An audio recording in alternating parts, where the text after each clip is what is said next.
ഉപകാരപ്പെടുന്ന ഒരു കാര്യം പറയാം.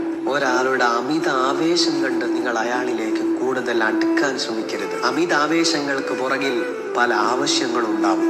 നിങ്ങളുടെ ശരീരമാവാം, നിങ്ങളുടെ സമ്പത്താവാം, അല്ലെങ്കിൽ മറ്റു എന്തെങ്കിലും ആവാം. ആവശ്യം കഴിയുമ്പോൾ ഈ ആവേശം പിന്നെ അയാളിൽ ഉണ്ടാവണമെന്നില്ല. വലിയ ആവേശത്തിൽ തുടങ്ങിയ പലതും അവന്റെ ആവശ്യം കഴിയുമ്പോഴേക്ക് കെട്ടടങ്ങിപ്പോയ ചരിത്രം ഒരുപാടുണ്ട്. നിങ്ങളുടെ വ്യക്തിത്വത്തെ, നിങ്ങളുടെ ഉള്ളിനെ, നിങ്ങളുടെ ആത്മാവിനെ നിങ്ങളെ മനസ്സിലാക്കാൻ പറ്റുന്നു എന്ന് നിങ്ങൾക്ക് തോന്നുന്നുവെങ്കിൽ മാത്രം നിങ്ങൾ അടുക്കുക.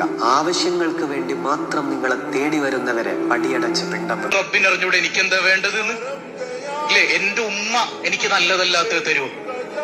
നമ്മൾ പറഞ്ഞില്ല, അതായത് തൊണ്ടയിൽ ടോൺസിൽസ് ബാധിച്ചൊരു കുഞ്ഞിങ്ങനെ ഐസ്ക്രീം കണ്ടപ്പോ കരയാണ്, ഉമ്മി ഉമ്മി എനിക്ക് ഐസ്ക്രീം വേണം, ഐസ്ക്രീം വേണം.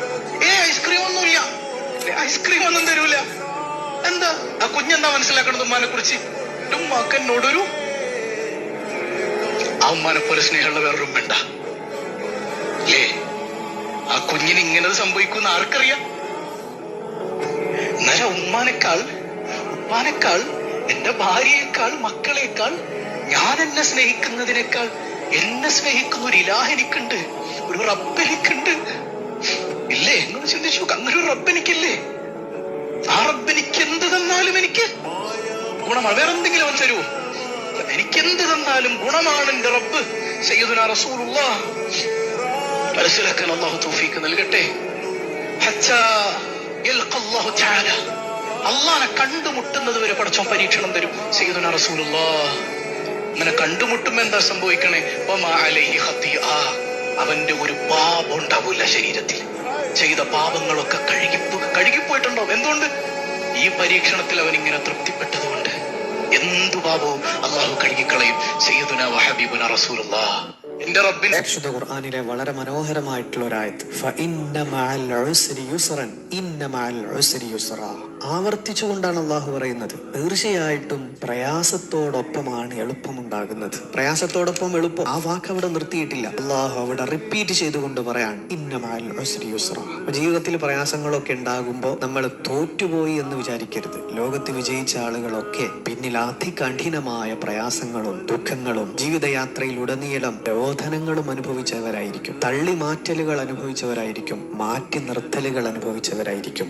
ദേഹോപദ്രവങ്ങളും സങ്കടങ്ങളും കഷ്ടപ്പാടുകളും വഷളത്തരങ്ങളും പലതും അനുഭവിച്ചവരായിരിക്കും. നമ്മൾ സത്യസന്ധരായിട്ട് മുന്നോട്ട് പോവുക, നമ്മളെ വിജയം കാത്തിരിക്കും.